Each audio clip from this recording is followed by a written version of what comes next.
Hi everybody, I hope you are doing well.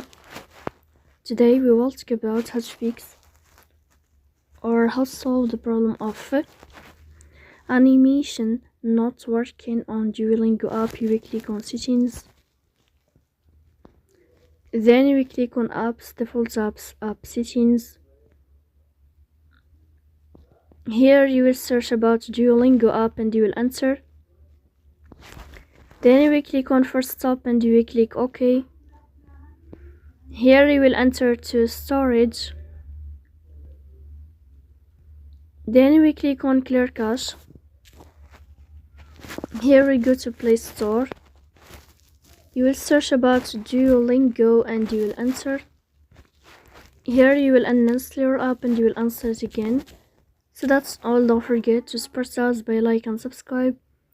See you next time and thank you for